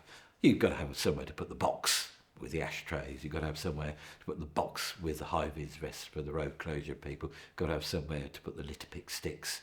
and all that kind of thing. So yes, we have a green room backstage for all the artists and all their instrument cases and drum kits and all that kind of thing. But we also have the information point as our sort of storage area, but also as an interface with the public. We sometimes sell T-shirts, we sometimes sell posters. Say artists want to leave their CDs for sale, and people may just want to say, I love this event, can I come and help? And we want to take their name and address. So that's how the information point came into being, and has been a firm fixture ever since. You talked a bit about, you mentioned the help you get from the people who lived in Calverton Lodge. I've just got, just tell us that there must be stories that you've got other neighbours. Carol Fuller. Yes, Carol, bless her. Carol has always taken a very close interest in Folk on the Green, and has always been a little concerned about the potential impacts of the event on the residents who live around Horsefair Green, and her property in particular, which ironically is the property where Chris and Peggy used to live, and we used to get the power from their bedroom window. Carol has always been a very responsible member of the community, the kind of person who comes out and cuts the grass in front of her house, even though it belongs to the council. She doesn't think it's a job that the council does a very good job of keeping it, so she'll come out and she'll cut it and make it look nice. So there have sometimes been a few differences of opinion on the impact of Folk on the Green on her and some of the other local residents. As I say, we have always tried to work very closely with the local residents, and one year when a number of concerns were raised by a number of people, and there was all sorts of talks about complaining to the council and trying to get the licence revoked, and all, the whole thing just got stupid and out of hand. So we set up a public meeting.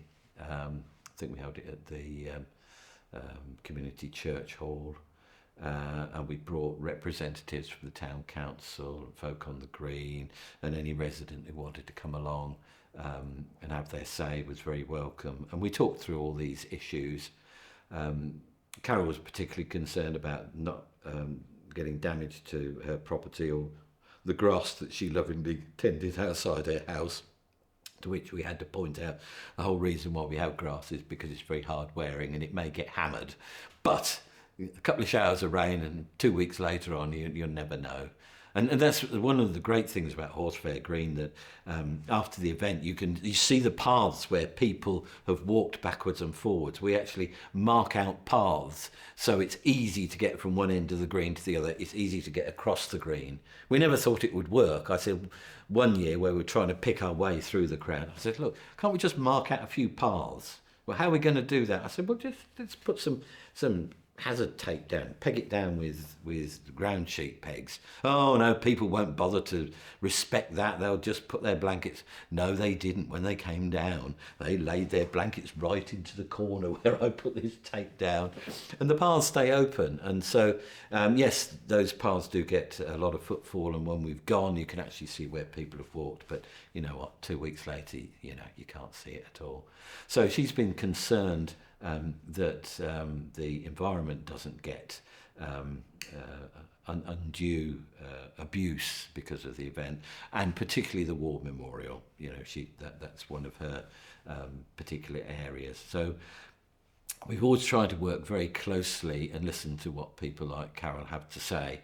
But at the end of the day, we have a licence to run the event, and providing we comply with the terms of our licence, if people really don't enjoy the event, well, they have the freedom to go and visit Aunt Mary in Edinburgh. Take a day off, go and see somebody else. John Corby? Yeah, John is the partner of Carol, and he has helped to coordinate the meeting where we had all the residents together, where a number of people were able to express. I mean, the funny thing is that you run an event and somebody has a problem, like, I don't know, somebody will come and be piddling up against their back door, and funnily enough, they don't like it. But instead of raising it with us, so we can do something about it. They just moan to all their neighbours and go and talk to the town. And we're saying, hello, we're here. We come and talk to us. We need to know about these things. If your ornaments are jumping off the mantelpiece because the bass bins are kicking too much, come and tell us. We'll. And so when John organised that meeting, it did take an awful lot of steam out of the tensions that had been building up. And we actually got a very nice comment come back the following year to say, thanks very much. You had listened to what we were concerned about, and you have taken some measures to relieve the problems, and we're grateful for that. I got first aid medics, and you got 6 ambulances in. Sorry. Yeah. It's funny how things happen. It's like the 39 bus. You don't see one for weeks, years, and then they all come along at once. We've always had first aid medics on site, and very often they come with their own ambulance, and that's great. That's fine. Sometimes it's a paramedic coming in a car. Sometimes it's St John Ambulance or Red Cross. They have their own ambulances, and we tuck them down at the far end behind Cycle King. This particular year, we had a whole range of medical. Some were emergencies and some were just plain pain in the butts. You mentioned John Corby. John had done something to his foot, got a very nasty infection, and there was a danger at one point that the infection was going to spread all up his leg and cause all sorts of problems and possibly lead to amputations and things. And so Carol and John were very concerned about his medical state. And we've always said to people, because you have one situation where somebody, their daughter was disabled and had a disabled car, and she'd turned up to Folk on the Green wanting to visit her dad, and the person on the road closure had not done the right thing. They said, no, you can't bring your car in, go away, without realising she was disabled. Residents can't bring their cars in. And so we got a complaint afterwards that was inappropriate, and we said, absolutely right. And the following year we started doing parking for people with disabilities. But we've always said that if you need to get to your house, if there's an emergency, we will make that happen. We leave an appropriate gap on the south side if an ambulance, police car or a fire engine needs to get through, we can do that.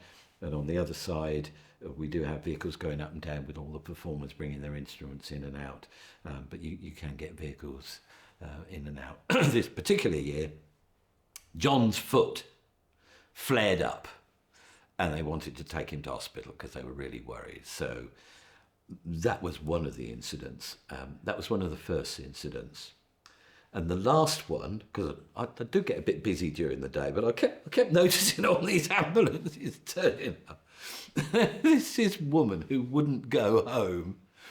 She'd had a bit to drink, and we think that she was just looking for a free lift home because she didn't want to walk home. And she was claiming, oh, I'm faint, I can't stand up, I'm really ill. And I think after about 20 minutes of arguing with the ambulance people, they were looking at the, oh, sod it, just put her in the ambulance and take her home.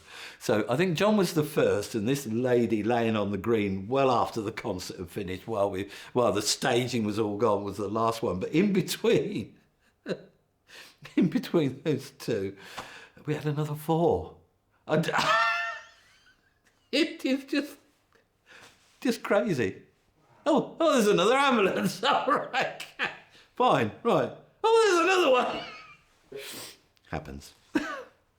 The other thing, I hadn't thought about this, but thinking here, there might be some interesting things. Rubbish. Right? Oh, yes, rubbish. I mean, 2 things. How much do you get? Lots. Lots and lots and lots and lots and lots, yeah. And in the early days, we got an awful lot of support from Milton Keynes Council. They used to give us bins, they used to give us lots of rubbish sacks and then recycling sacks and all that kind of thing. And all we did, we just bundled it all up, put it all in sacks and just left it in a great big heap at the end of the Sunday, because we always run on a Sunday. And then by 8 o'clock on the Monday morning, they'd have turned up and all gone. That worked really well for many, many years. And then things started getting tricky. Central government started cutting funding for local government, and local government started looking for ways to not spend money or to charge for services. And we were told when licensing first came in, and Serco, who was the contractor, the very first contractor, I believe, came in to take over the waste and recycling, they were told there's a number of community events that run in Milton Keynes and you will collect the rubbish from them as part of your contract. And the West Bletchley Carnival was one, we were another, and there was a few others. Of course, the contract has changed from time to time and everybody's trying to do less and pay less. And there came a point where they said, right, well, if you want your rubbish collecting, you're going to have to pay for it. And the whole thing started getting really uncomfortable. We used to get a grant from, a very modest grant from Stony Stratford Town Council, and we used to use that to pay for the rubbish collection. And also we used to get extra litter pickers from Serco who would come down and join our volunteers, and they would bring a caged lorry, so anything that was actually picked during the day could go straight in the back of the caged lorry and be taken away at the end of the day. And then there was and then they come back again. Sometimes the lorry got full, they come back again. And then the big pile at the end of the day was very much smaller. We used to try very hard to separate out the recycling. That became really hard work because people got lazy. They chucked bottles in with the stuff they shouldn't, and they chucked food in with the paper recycling and everything. These days with the rubbish and the new MRF, it's much easier because the MRF can actually process everything being all chucked in one sack if necessary. So we're almost back to where we started, just putting everything in black plastic bags, although we still have a great big Euro container for all the bottles, and that's normally full at the end. I was going to say, how much rubbish is there? How many sacks do you end up with? Huge pile, taller than a person, and I suppose we cordon off an area behind two benches. We sort of put some tape between the two benches, or tree and a bench, and then to the railings, and we lob all the rubbish in there. I suppose it must be about 20 paces long by 10 paces wide, and as tall as a person. But we are absolutely committed to making sure that the only thing that we leave behind is good memories and the footprints on the ground, no rubbish. And there have been many occasions where we haven't had as many volunteers for the clear up as we would have liked, and while everybody else has been down at Julian Keith's having a curry and a beer, I've been going round with a litter pick stick and a torch, just getting those last few bits of litter up, because I don't want the local residents to open their curtains in the morning and say, oh, look at the mess.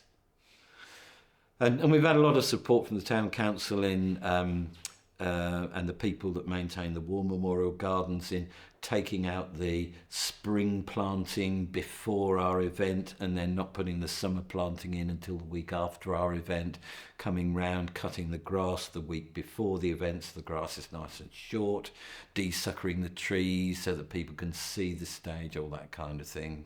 A little bit of crown lifting so that people can actually stand round and so I suppose that's one of Carol Fuller's complaints.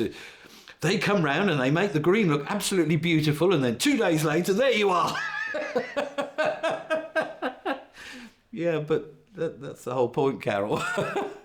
So we are keen to make sure that we do leave it clean and tidy. It's a place where I live. It's a place where most of us live. It's a place where many of us grew up. We love it. We value it. We want to keep it looking nice. You know, why would we want to trash it? It's so beautiful. Cool. So, you've spoken about Horsefair Green quite a bit. And you used the word magic at the beginning of it. Why do you think the space is so magic?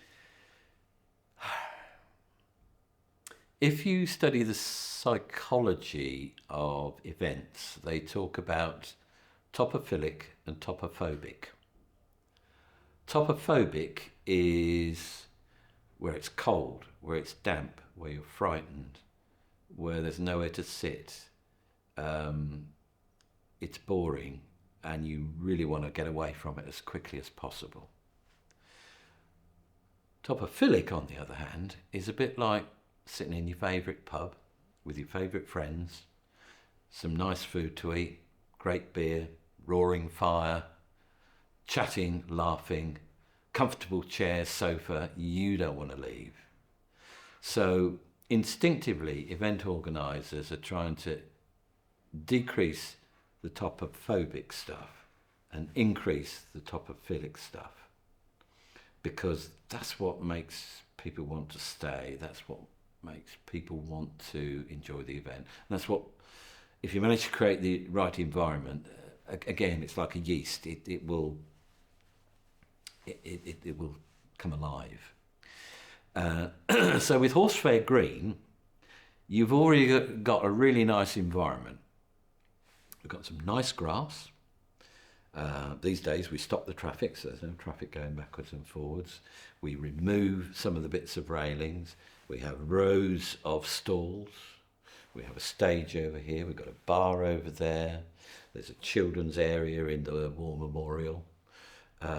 It's a nice place to be, and that's before we've even played a note. So yeah, it is magic, but a big part of that magic is the backdrop, the setting, the stage where we set up our stage. If it's a hot day, we've got the trees that we can shelter under. If it's pouring with rain, we've got trees that we can shelter from the rain under. It's already got some benches there. It's already got a lot of infrastructure that we can use in quite creative ways that will help our event. So in some respects, if you were trying to design an ideal space for this kind of event to take place, Horsefair Green is the place. And that is why Rod, when he was doing the War Memorial Garden and looking down the green, had this,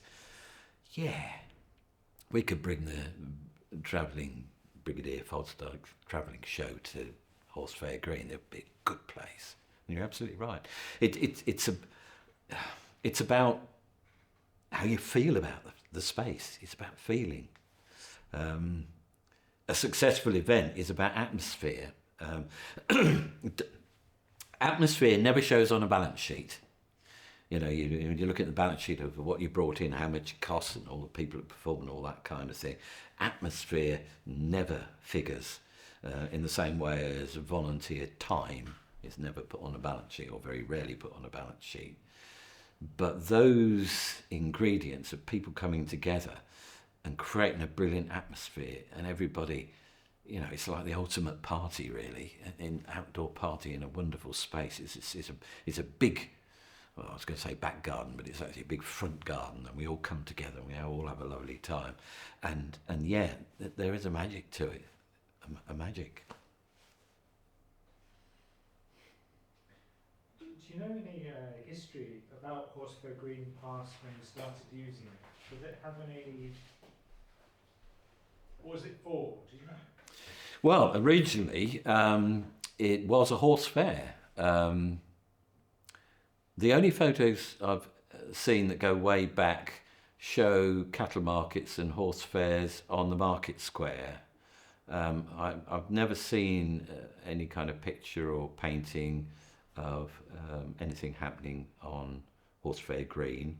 And of course, when I grew up, as I say, there was that private garden right in the middle of one part of it, and it was very underutilised. It was there. We walked through it.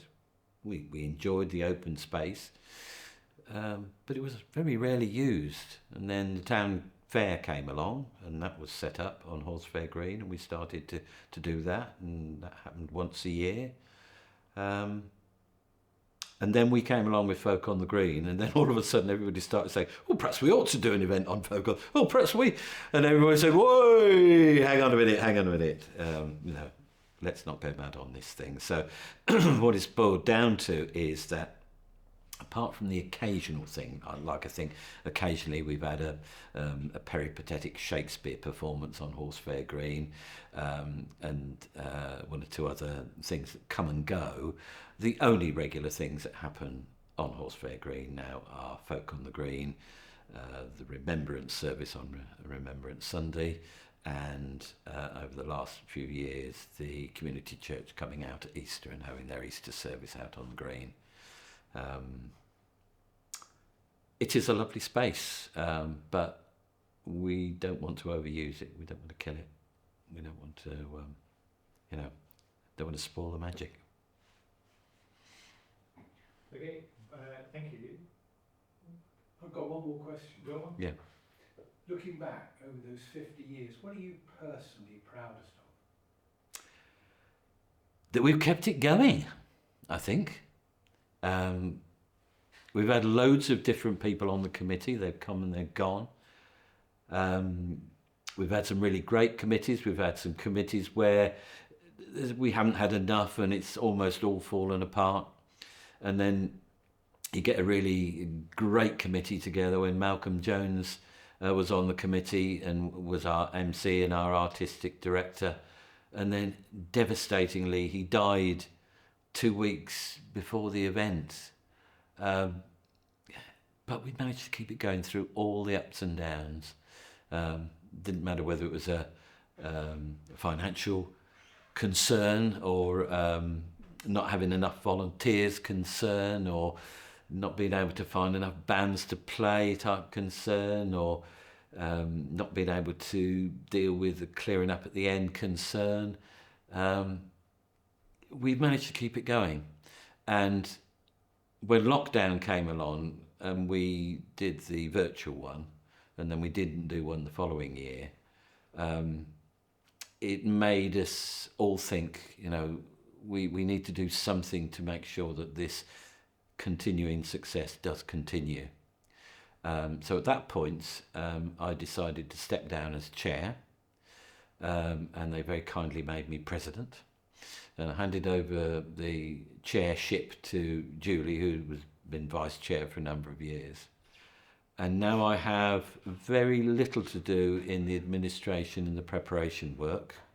Occasionally go along to a committee meeting and they'll pick up the phone and ask questions if they need to. But the people that we have been doing it for a number of years. They know the ropes. They've taken on a lot of things I used to do.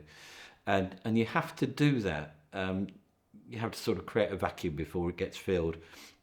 If you just hang on in there and keep clinging on until all of a sudden you say, I can't do it anymore, or you pop your clogs or whatever, that's not fair on the event. You need to allow the event to renew itself in a way that works. And it isn't always going to be the same. It will change. We've had many different artistic directors over the years. But the only role that hasn't changed, I think, has been me as chair. All the rest has changed. People doing publicity, people on the information point. Yeah, we've all done our bit over the years, and you just have to pick the right people to fill those gaps when the vacancies come along. I'm trying to fill the gap after Malcolm left was probably left us. That was a shock. That was. Fortunately, I was able to bring in a friend of mine from Hitchin to do the emceeing for the day, because there was no way that any of us could have hacked being the MC that day.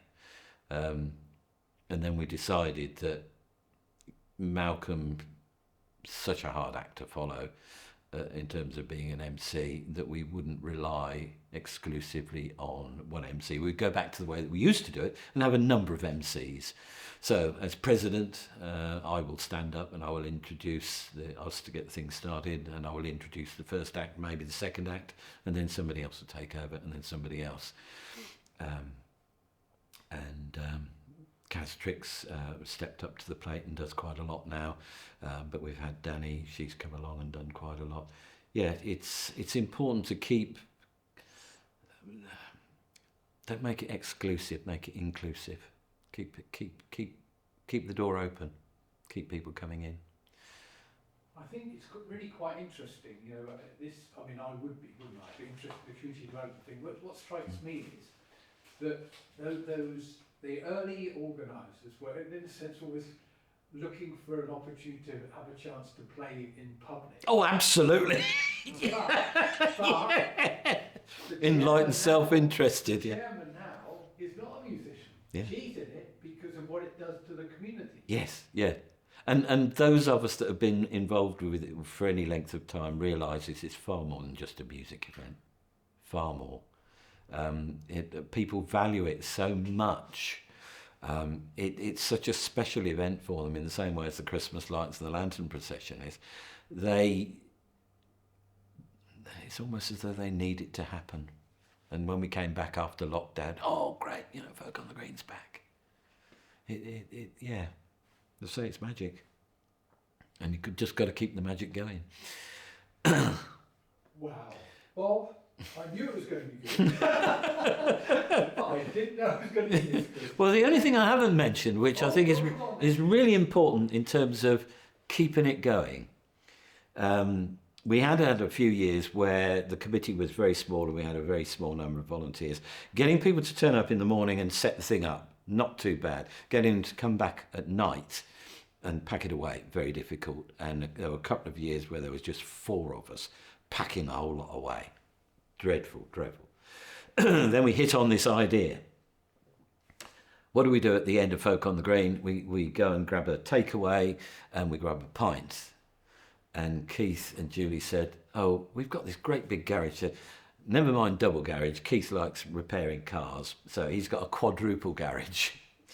And we set it up as a Folk on the Green canteen, if you like. And we get people to come and cook curries, vegetarian, vegan, meat curries, the lot. Sometimes we get local curry houses to sponsor us with dishes of rice. Sometimes we cook it ourselves.